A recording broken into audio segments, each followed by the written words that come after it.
Nós sabemos que o espírito tem, na sua trajetória, várias maneiras, várias formas de evolução.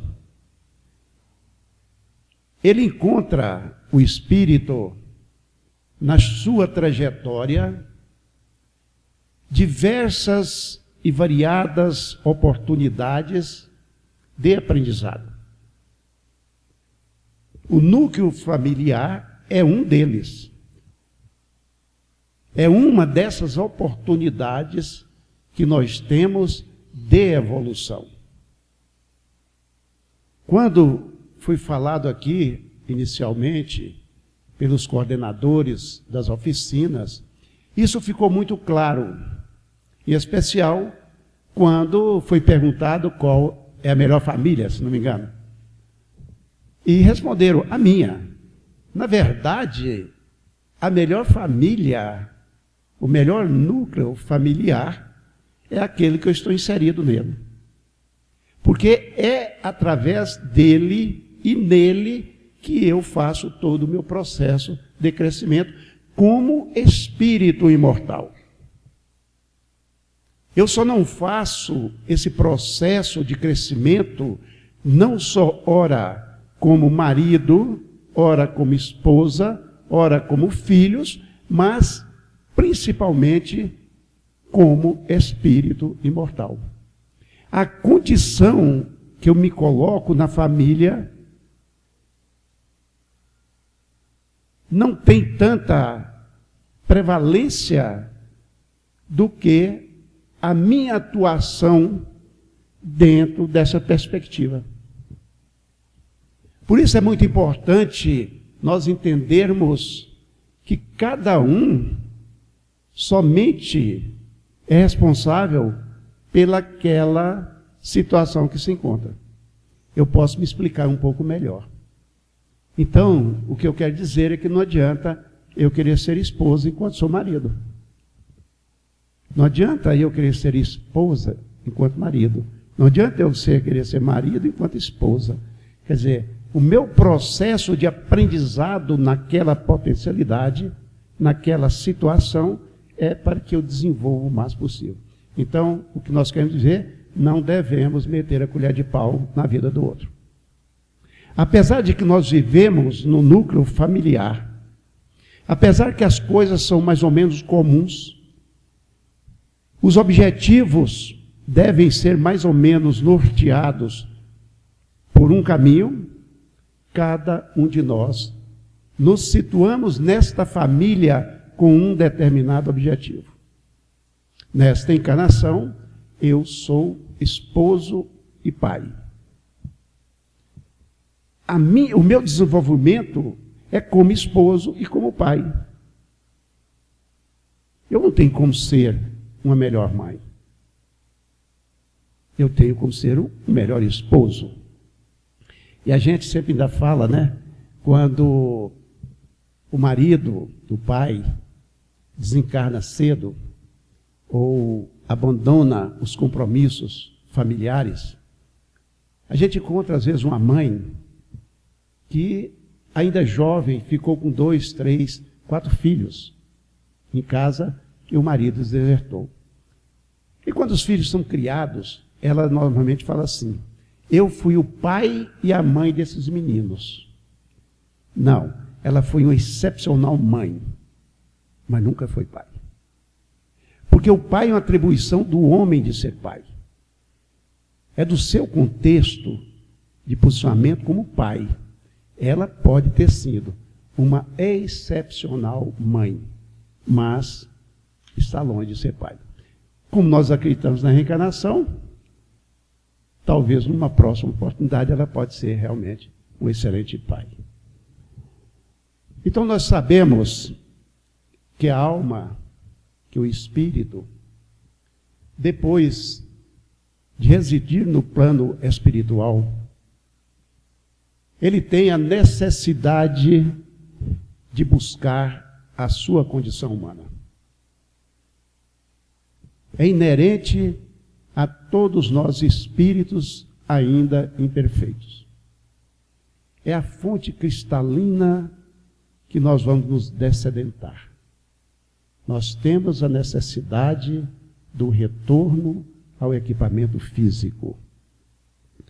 E trazemos conosco, nesta volta, a herança, seja essa herança boa ou má, do nosso passado. Somos espíritos, acreditamos, milenares.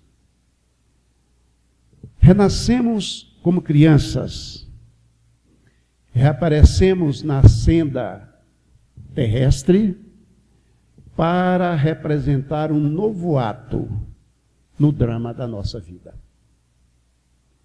Viemos pagar as nossas dívidas, reajustarmos-nos com a lei divina. Viemos também conquistar novas capacidades para que possamos facilitar a nossa ascensão e promover uma marcha mais apressada rumo a essa ascensão. A lei dos renascimentos explica e completa o princípio da imortalidade. A evolução do ser indica um plano que tem um fim. E esse fim é a nossa felicidade. Atingimos a perfeição como espíritos.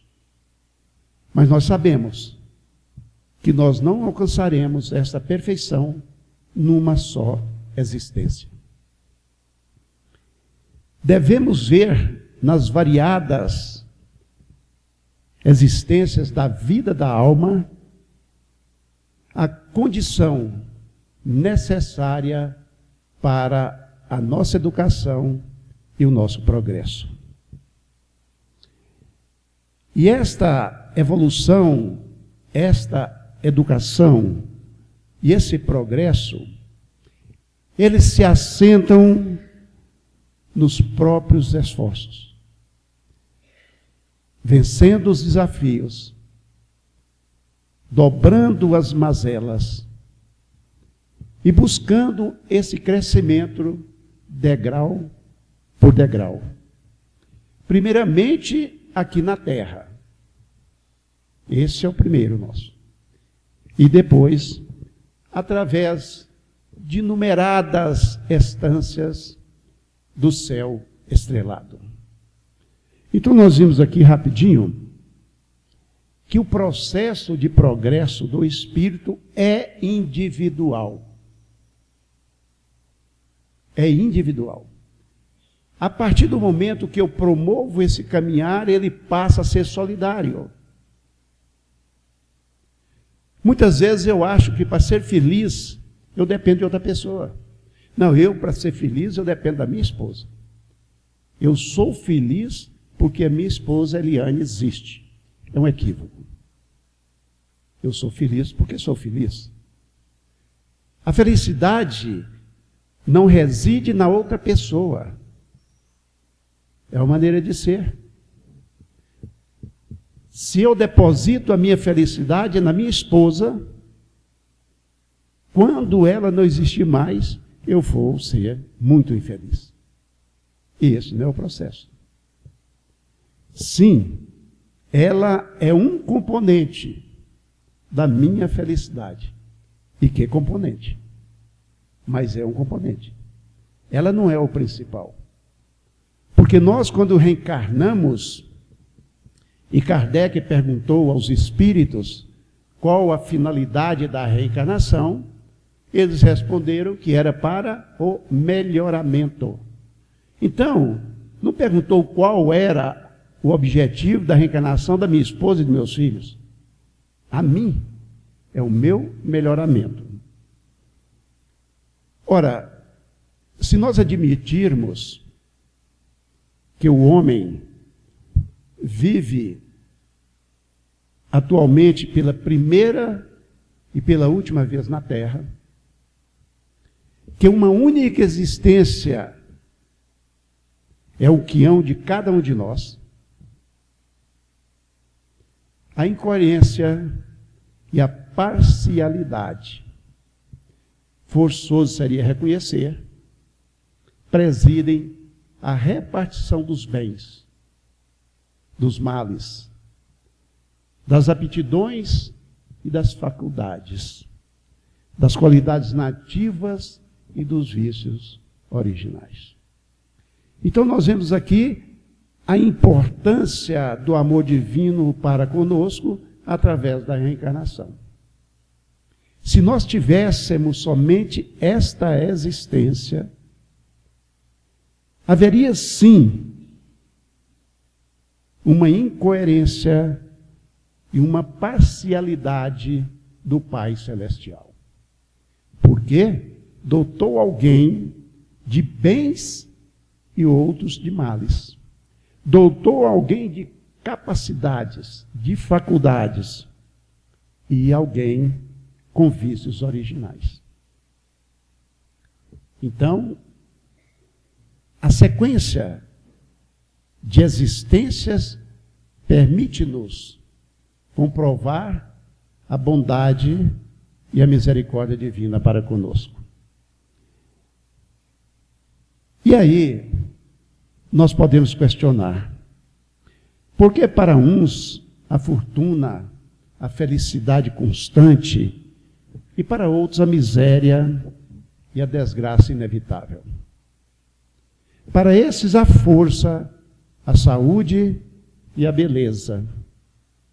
Para aqueles a fraqueza, a doença, a fealdade. Porque a inteligência, o gênio aqui e acolá, a imbecilidade.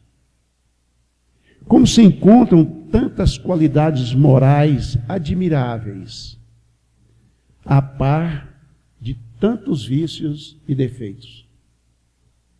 Porque há raças tão diversas, umas inferiores, a tal ponto de parecerem confinar com a animalidade, e outras favorecidas com todos os dons que lhes asseguram uma supremacia. E as enfermidades inatas, a cegueira, a idiotia, as deformidades, todos os infortúnios que enchem os hospitais, os albergues noturnos, as casas de correção. A hereditariedade não explica tudo. Na maior parte dos casos, estas aflições não podem ser consideradas como resultados de causas atuais. Cada um de nós leva para outra existência e traz, ao nascer, a semente do passado. Nós somos artífices de nós mesmos. Essa semente há de espalhar seus frutos, conforme a sua natureza, ou para a sua felicidade, ou para a sua desgraça. Na nova vida que começa aqui e agora, e nas vidas sucessivas. Se uma só existência não bastar para desfazer as consequências más de nossas vidas passadas, nós teremos outras oportunidades. Logo então, queridos irmãos, não há fatalidade. É o homem, por sua própria vontade, que enforja as próprias cadeias. É ele quem tece fio a fio, dia após dia, do nascimento à morte, a rede de seu destino. E aí, nós podemos fazer um parêntese. Então, nós estamos no lugar certo, com as pessoas certas, nos momentos corretos. A lei de justiça não é, em essência, senão a lei da harmonia. Determina as consequências dos atos que livremente praticamos. É o tão falado arbítrio, o livre-arbítrio dos espíritas. E que eu sempre tenho a dizer que é o grande problema para o espírita, a questão do livre-arbítrio. Porque nós sabemos que o livre-arbítrio, ele é relativo. Nós só temos o livre-arbítrio para decidir sobre algo. A partir daí nós temos responsabilidades. Isso acontece muito na casa espírita. O trabalhador espírita, ele assume pelo seu livre-arbítrio trabalhar na casa espírita. Aí ele não vai na segunda porque teve não sei o quê, ele não vai na quarta porque foi aquilo, ele não vai na sexta. Aí eu não vou, ô camarão, eu não vou semana que vem porque eu tenho um compromisso, E o compromisso que o livre-arbítrio nos facultou. Então, a partir dele, eu tenho responsabilidades e respondo por essas responsabilidades não cumpridas. O que é diferente no casamento? Nós temos o livre-arbítrio de escolher a parceira, a companheira, o parceiro, o companheiro. Ninguém me obrigou, ainda mais nos tempos modernos, né? No tempo de Henrique, quando era jovem, ainda tinha aquilo do pai pôr a faca no peito do namorado da filha e obrigar a casar. Você vai ter que casar sim. Então não tinha muito livre-arbítrio, né, Henrique? Mas, nos tempos atuais, os tempos modernos, viu, Henrique? Não tem mais isso, né? Nós temos o livre-arbítrio de escolher onde nós vamos nos colocar, né? A lei de justiça, ela não pune e nem recompensa, mas ela preside simplesmente a toda a ordem. Ao equilíbrio do mundo moral, como também o do mundo físico em que estamos. E todo dano causado a essa ordem universal acarreta causas de sofrimento e uma reparação necessária até que, mediante os cuidados do culpado, a harmonia violada se instale novamente. Isso aqui, quando nós estudávamos o texto, nos deixou até um pouco preocupados. Porque muitas vezes nós estamos num núcleo familiar pequeno e achamos que estamos isolados do mundo. Não estamos. Nós estamos ali reunidos para contribuir para a harmonia universal. É mesmo quando a gente fala com relação à paz. Nós buscamos a paz em todos os lugares. Vamos a todos os momentos onde a paz é evidenciada. E nós sabemos que a paz não está numa pomba branca, numa bandeira branca. A paz está em nós. A paz começa em mim. Eu quero a paz do mundo, mas não faço esta paz em mim. Mas aí nós perguntamos, esse retorno da alma à carne, o retorno do espírito a um equipamento físico, está sujeito a alguma regra? Existe alguma regra para que eu me reencarne? E aí os espíritos respondem, sim.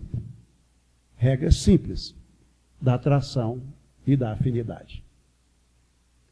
Então nós já vamos começando a encadear o nosso pensamento, entendendo o processo da reencarnação, que é, queridos, uma necessidade nossa.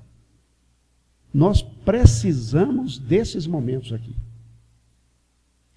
E aí, nós chegamos aqui agora e entendemos que a regra para esse processo é a regra da sintonia e da afinidade. Aí nós podemos nos perguntar, mas como que eu me sintonizo, que eu tenho afinidade com este ou aquele espírito, se na minha casa é um verdadeiro inferno? Atração e afinidade. Existem aqueles espíritos que são afins para fazerem o mal. Existem aqueles espíritos que estão atraídos pelo mal. Então, a afinidade e atração que fala aqui é dos objetivos, das necessidades que os espíritos têm de estarem no grupo familiar. Tem gente que fala assim, meu Deus, eu queria tanto pertencer àquela família, a família do vizinho, parece ser harmoniosa, tranquila, não é? O marido e a mulher é um amor um para com o outro, que os filhos obedientes. Eu queria ter renascido naquela família. Não tem afinidade para estar lá. Por isso que está na que está. Então, quando um espírito encarna, é atraído por um meio conforme as suas tendências. Conforme as suas tendências. E aí a gente lembra do reencarne de Jesus Cristo. Que dificuldade. Porque ele vinha para um meio que não era afim a ele. Veio porque é Jesus. É o Espírito Crístico. Mas teve grandes dificuldades, né? Nós sabemos disso. As almas seguem umas às outras. E encarnam em grupos. Parece que está começando a aproximar de nós, né? Constituem famílias espirituais, cujos membros são unidos por laços ternos e fortes, contraídos durante existências já percorridas. Vejam bem, a atração e afinidade é para os dois segmentos.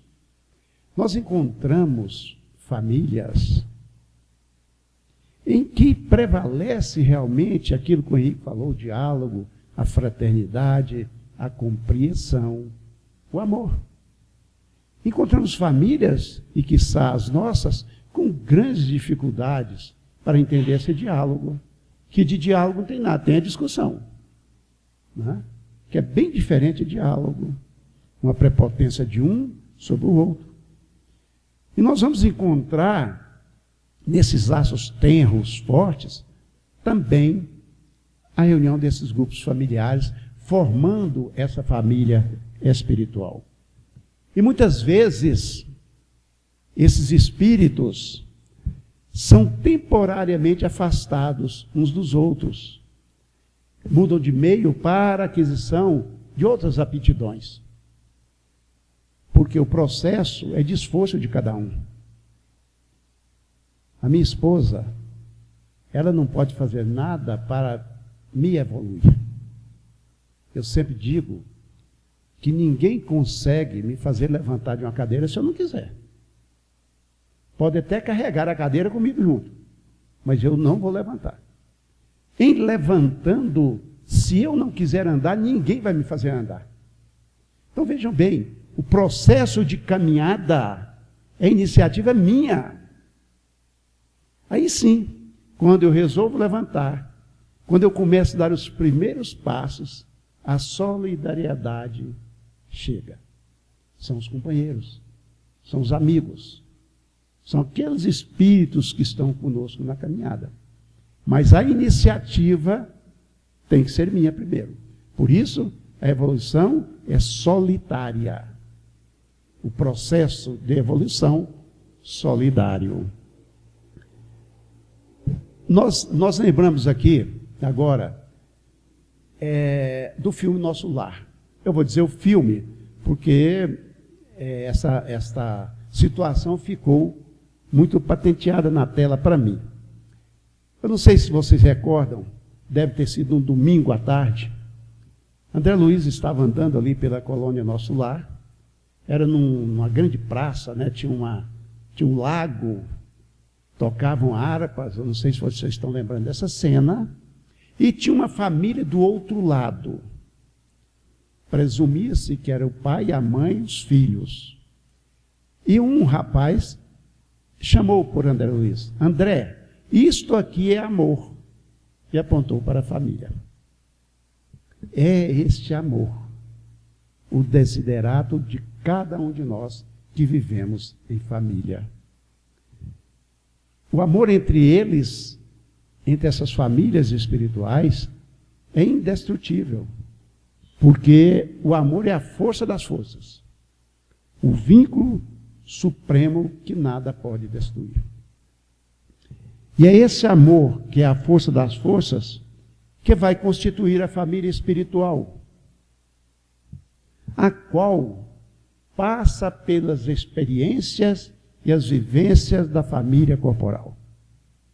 Nós não vamos chegar à família espiritual, que é a vivência plena do amor, sem passar pelas experiências da família corporal. Então nós vamos ver que aqui, já adentrando um pouco o assunto, que aqui é uma oficina, aqui é um aprendizado, é uma escola. E como toda oficina, algumas peças, às vezes, são descartadas. Outras, mais ou menos utilizadas para uma obra de arte. Outras, plenamente utilizáveis. Família, oficina do coração. É o tema desse 20º encontro. Família, oficina do coração. Mas o que é família? Vocês trabalharam isso lá. O que é família? Nós vamos buscar no livro Nos Domínios da Mediunidade, ditado pelo Espírito André Luiz Chico Xavier, uma fala do instrutor Aulus, quando ele fala da família. Ele diz o seguinte: a família consanguínea é uma reunião de almas em processo de evolução, de reajuste, aperfeiçoamento e santificação. O homem e a mulher, abraçando o matrimônio por escola do amor e do trabalho, honrando o vínculo dos compromissos que assumem perante a harmonia universal. Nele se transformam em médiuns da própria vida, responsabilizando-se pela materialização a longo prazo, não tem nada de afogadilho, dos amigos e dos adversários de ontem, convertidos no santuário doméstico em filhos e irmãos, para que a regeneração e o progresso se efetue com segurança e clareza. Esta definição do Aulus é fabulosa. Ela nos remete a uma série de reflexões.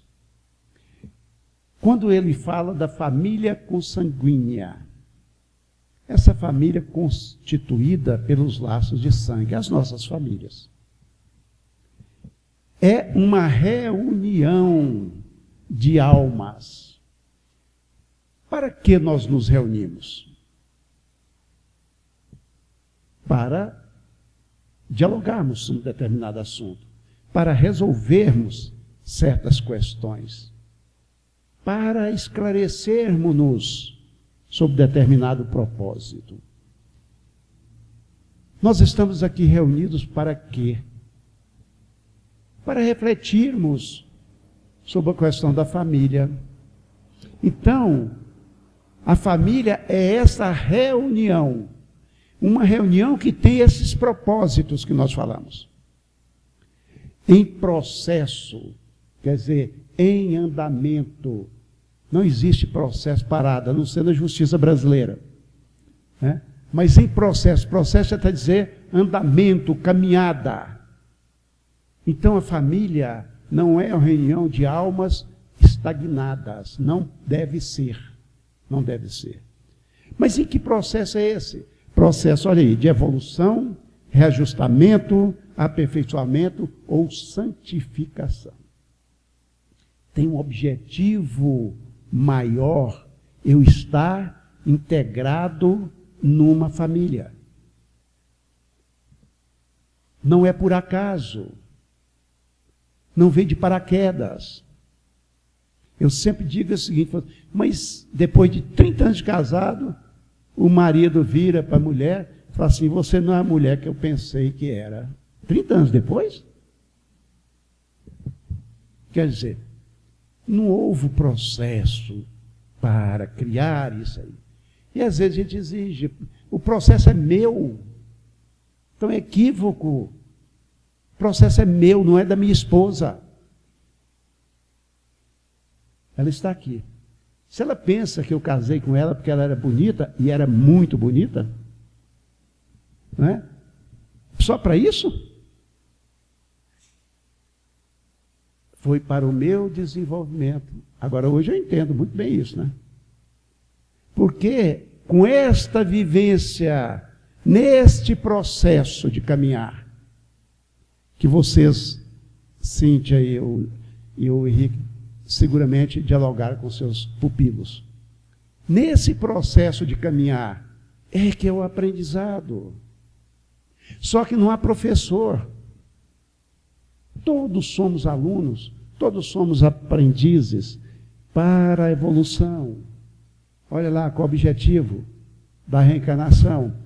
Qual o objetivo de eu me casar, ter filhos? É para o meu aprendizado, para o meu aperfeiçoamento. Reajuste. É o núcleo, talvez seja o núcleo mais favorável para o reajustamento.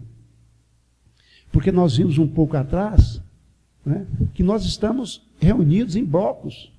Há quanto tempo esse núcleo familiar que eu faço parte, e não é só do marido, esposa e filhos, é todos aqueles agregados que estão em volta ali. Há quanto tempo talvez a gente esteja caminhando juntos? Quanto tempo? É para reajustamento. Quer dizer, reajustamento. É um ajustamento que já não deu certo. Se está pensando em reajustar, é porque o ajuste não deu certo. Então nós buscamos esse reajustamento. Agora, muitas das vezes, nós estamos complicando mais a situação.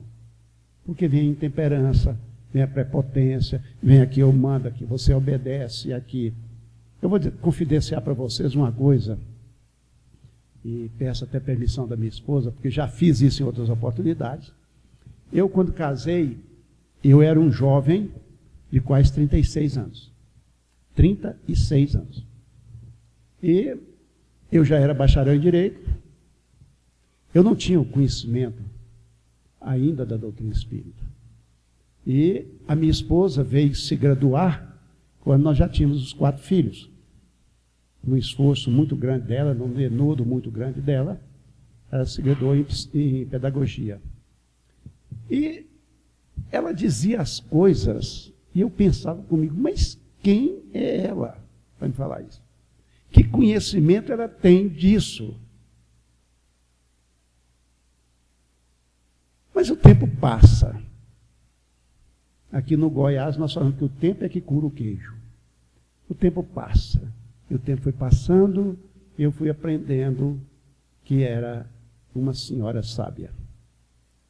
Que se eu prestasse atenção, eu aprenderia muito mais do que eu imaginava.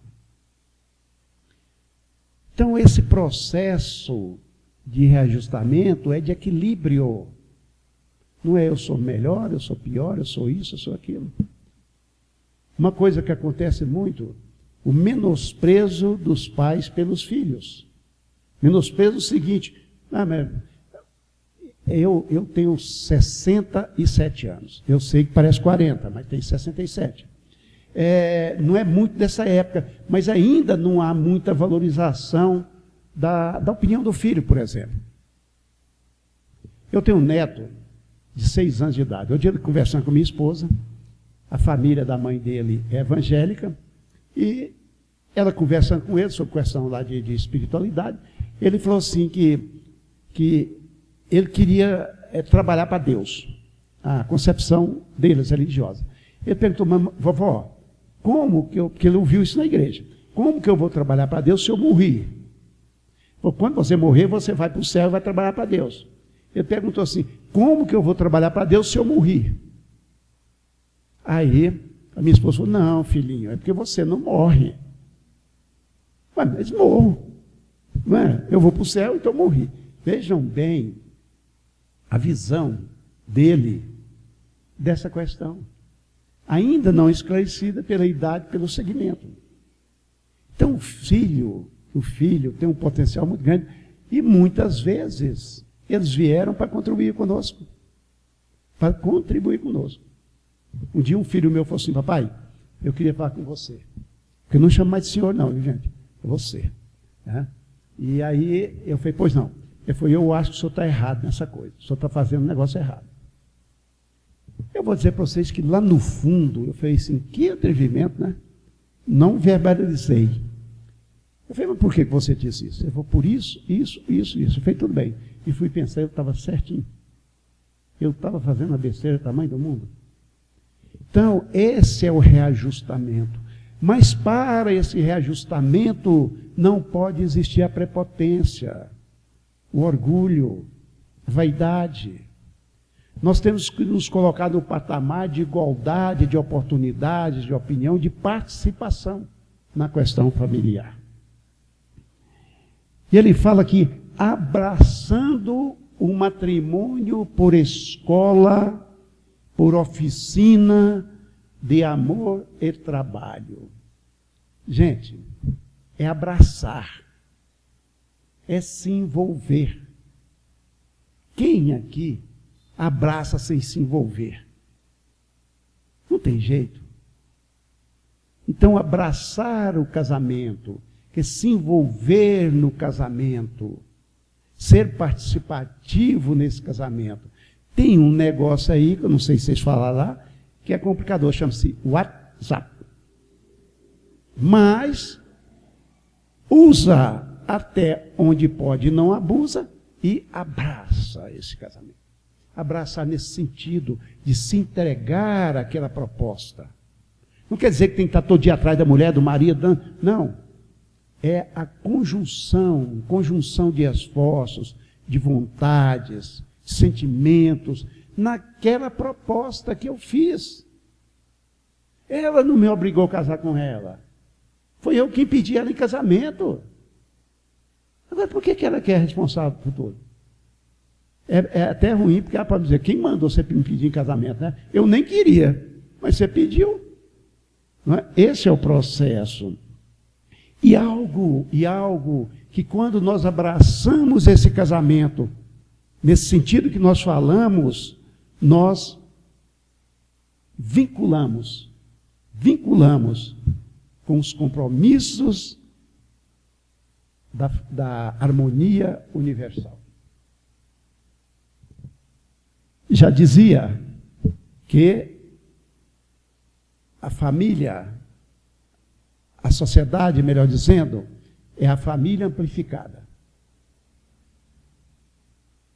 Nós precisamos de famílias com núcleos de amor, de concórdia, de paz. Senão, não vamos ter nas ruas. Nós estamos num processo de aprendizado.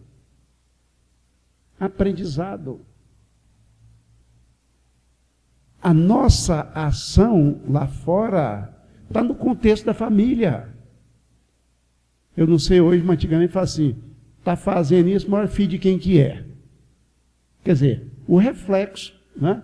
O reflexo daquilo que tem dentro de casa. Então, nós participamos desta harmonia universal. E nesta família, nós temos a oportunidade de receber aqueles que já não são caros, mas aqueles que também nós deixamos para trás. Porque se o processo é de reajustamento, evolução, crescimento, alguém ficou para trás nessa história. E nós temos que buscá-los. É tarefa nossa, não tem dúvida nenhuma nisso. Quando Kardec pergunta aos espíritos com relação à família, eles falam que é reunião de espíritos para, eu estou reduzindo a resposta, para o amor como irmãos. Vejam bem a definição. É o exercício na família, o exercício do amor entre irmãos. Nós somos irmãos. Alguém disse aqui, não sei se foi um de vocês ou se eu ouvi de algum espírito, né, que nós às vezes temos tanta gentileza, tolerância, sim senhor, sim senhora, senta aqui, do que lá em casa. Parece que o núcleo familiar é um núcleo de ETs, né, separado da humanidade terrena. Não, nós estamos reunidos para fazer essa transição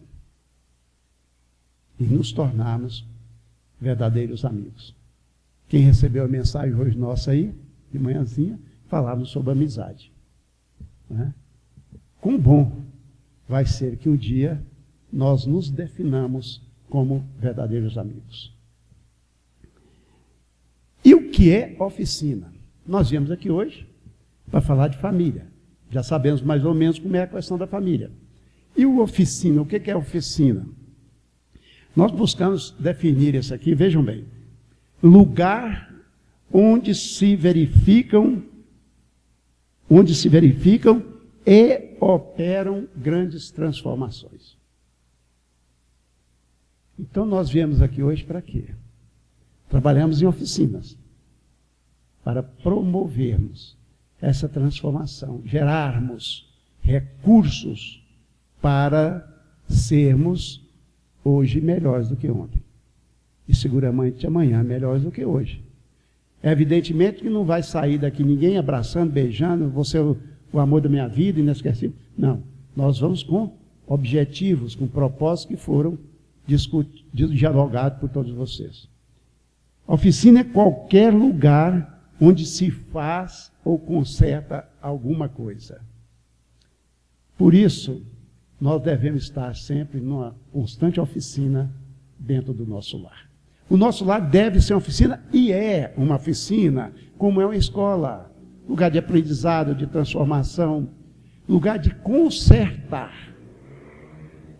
Oficina é lugar de conserto. Você não leva nada para a oficina a não ser para consertar.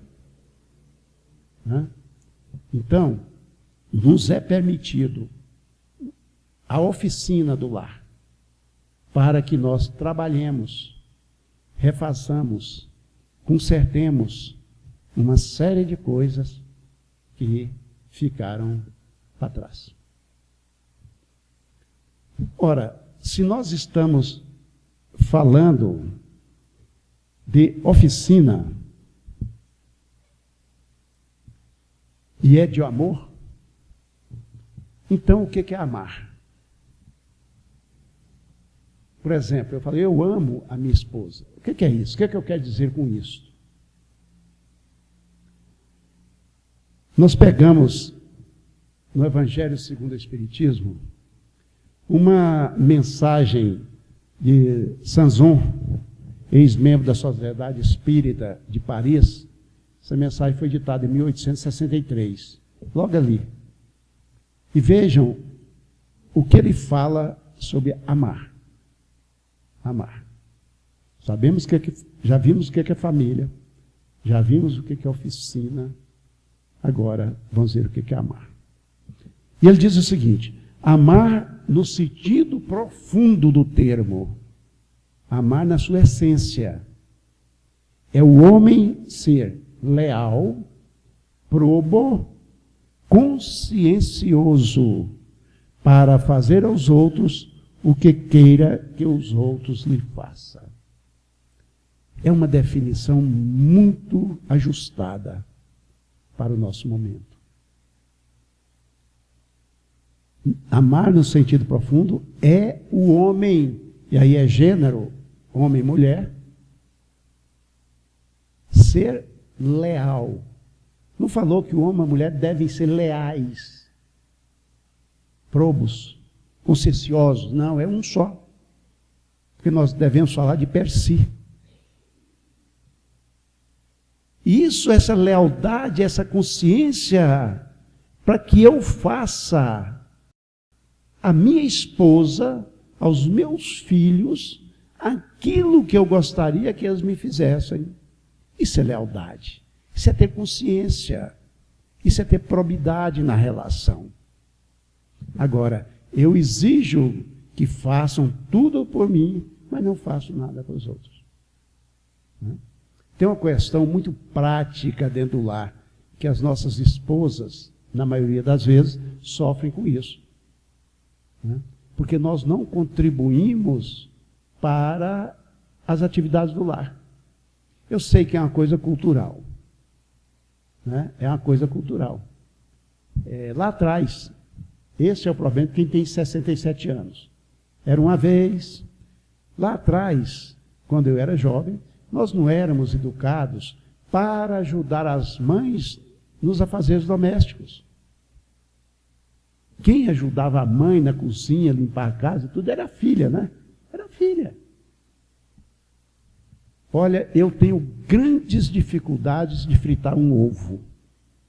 Grande dificuldade. Eu não sei fritar ovo.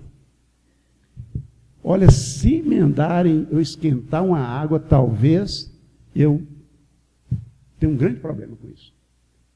É uma coisa cultural, mas eu posso aprender. Eu posso aprender. Então, uma das formas que nós, às vezes, exigimos muito do outro, e não contribuímos com a parcela da nossa exigência. Continua. É procurar em torno de si. Vejam bem, é procurar em torno de si, não é do outro.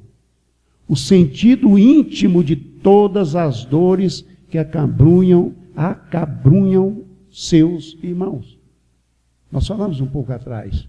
A minha esposa é minha irmã. Os meus filhos são meus irmãos. Para suavizá-las e não para comprometê-las, né? É considerar como sua a grande família humana, porque já é um processo de entendimento de que nós somos todos irmãos. A paternidade é uma só.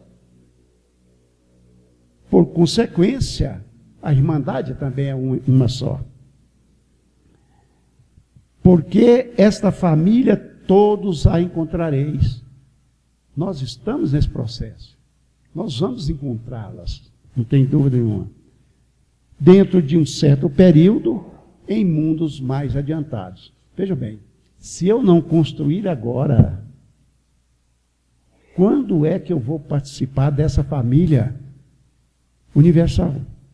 Quando que eu vou participar dessa família que vai ser o exemplo?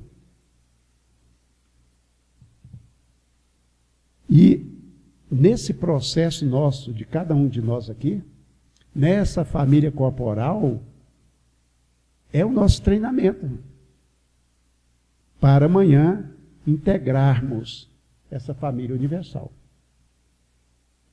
Tem alguns livros, eu li uma vez, falando sobre Júpiter, o planeta Júpiter, é um dos mais evoluídos que tem, falando que não existe mais questão filho meu, filho seu.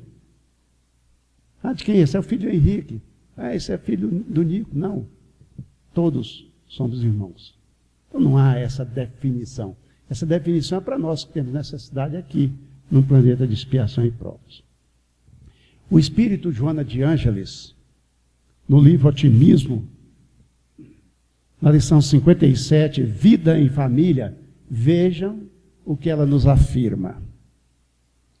Adversários reaparecem como membros da família para receber amor. Então, a tarefa de cada um de nós é dar amor. No entanto, na batalha das afinidades padecem campanhas de perseguições inconscientes, experimentando o pesado ônus da antipatia e da animosidade. Esse processo é de amor, da construção do amor. Mas nós deixamos, muitas vezes, que esse processo seja deturpado pela antipatia e animosidade. E ela continua: a família é, antes de tudo, um laboratório de experiências reparadoras. A família é, antes de tudo, uma oficina de experiências reparadoras. Vejam bem que não tem nada construído.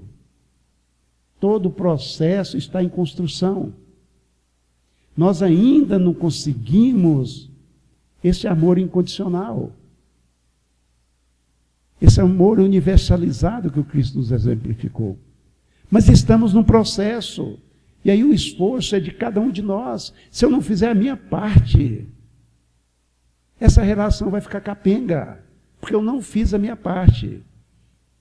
Agora, fazer a minha parte não depende de que minha esposa e meus filhos façam a parte deles. Porque o problema é comigo. Eu é que tenho que fazer. E ela continua, na qual a felicidade e a dor se alternam, programando a paz futura. Então nós vamos sair daqui hoje, e daqui a um pouquinho, e vamos falar assim, mas eu não encontrei a paz ainda. Não, ela é futura. Ela é para amanhã. Porque nós ainda estamos caminhando. E vamos caminhar sempre. O progresso, como nós vimos na mensagem lá atrás, é um processo. Eu não posso desistir desse processo. Nem é um grupo da bênção, nem um ela da desdita. Antes é a escola de aprendizagem e redenção futura. O agora é a oportunidade que nós temos de construir o amanhã. Ninguém pode voltar atrás e fazer um novo começo. Mas qualquer um de nós pode começar agora e fazer um novo fim. Inegavelmente, Chico Xavier. A vida é incessante e a família carnal são experiências transitórias em programação que objetiva a família universal. Então eu tenho que aproveitar esse momento da agregação com esses espíritos para o nosso crescimento. Reconcilia-te com o teu irmão enquanto estiver a caminho com ele. Esta é a proposta do Mestre.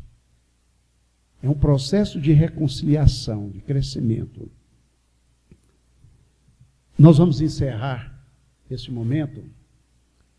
Nós vamos trazer uma mensagem, uma história que o espírito Neio Lúcio nos relata no livro Jesus no Lar. Nós sabemos que na casa de Simão Pedro tinha o culto do Evangelho no lar. E Jesus participava desse culto. E eu fico pensando, que culto?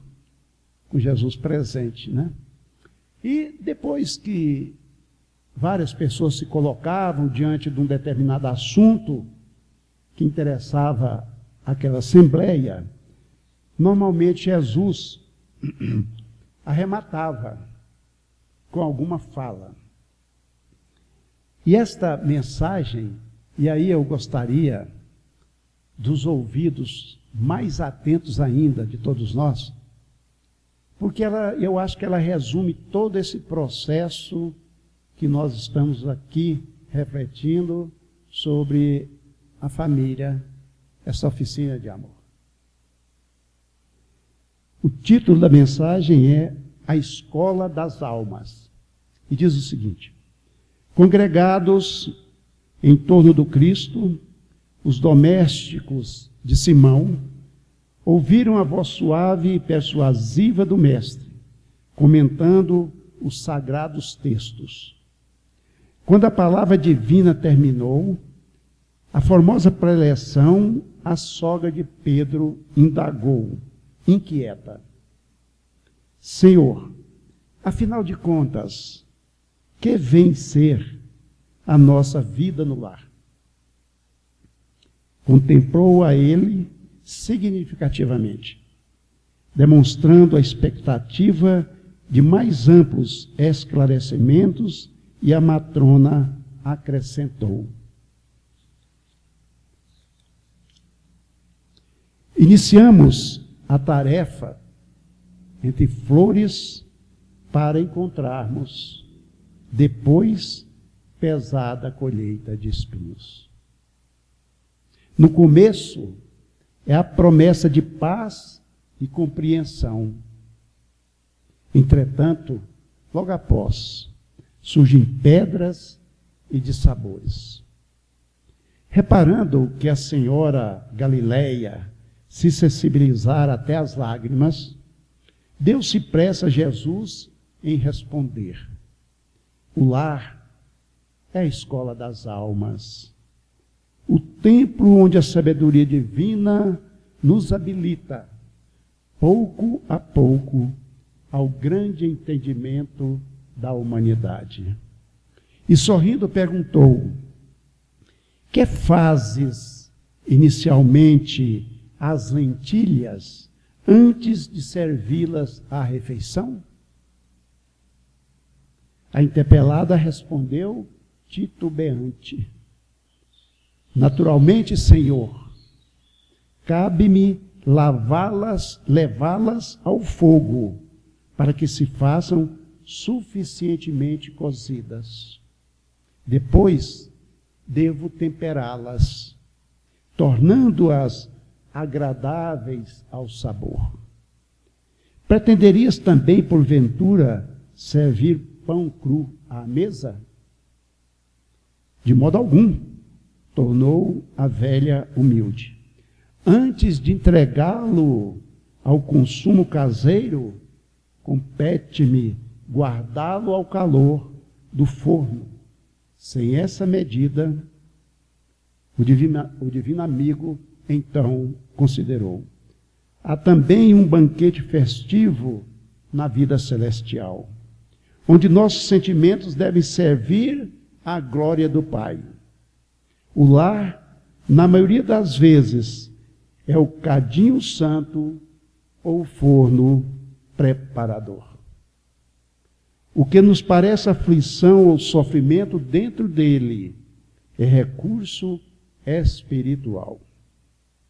O coração acorda para a vontade do Senhor, retira as mais luminosas bênçãos de suas lutas renovadoras, porque somente aí, de encontro uns com os outros, examinando aspirações e tendências que não são nossas, observando defeitos alheios e suportando-os, aprendemos a desfazer as próprias imperfeições.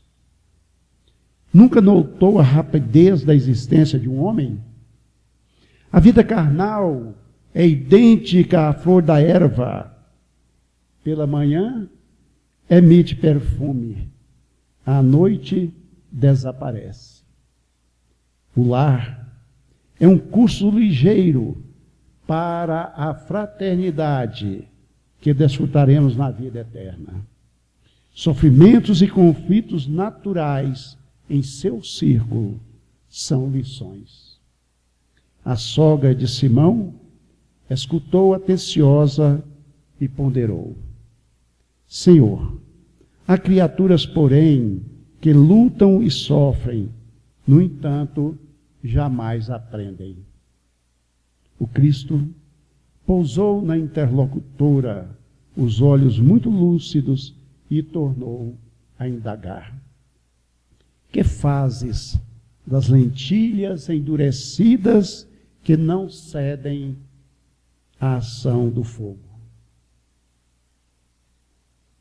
Ah, sem dúvida, atiro-as ao monturo, porque feririam a boca do comensal descuidado e confiante. Ocorre o mesmo, terminou o mestre, com a alma rebelde às sugestões edificantes do lar. A luta comum mantém a fervura benéfica. Todavia, quando chega a morte, a grande selecionadora do alimento espiritual para os celeiros do nosso Pai, os corações que não cederam ao calor santificante, mantendo-se na mesma dureza, dentro da qual foram conduzidos ao forno bendito da carne, serão lançados fora, a fim de permanecerem por tempo indeterminado na condição de adubo entre os detritos da natureza. Minhas queridas e meus queridos, o amor, somente o amor, deve permear as nossas relações, sejam elas de quaisquer naturezas. Só o amor, somente o amor, deve ser esse fermento que vai levedar as nossas relações. Jesus, respondendo a alguém que lhe perguntou qual o maior mandamento, ele disse: amarás a teu Deus de todo o teu coração, de toda a tua alma, com todas as tuas forças e de todo o teu entendimento. Este o primeiro mandamento. Mas acrescentou outro mandamento que é semelhante a esse, amarás ao teu próximo como a ti mesmo. O que faz os dois mandamentos serem semelhantes? O amor. Só o amor.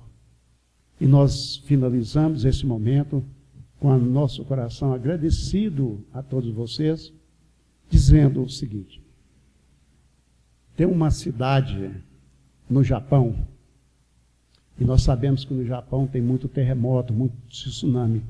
Nesta cidade, tem em torno de 1.600 terremotos por ano.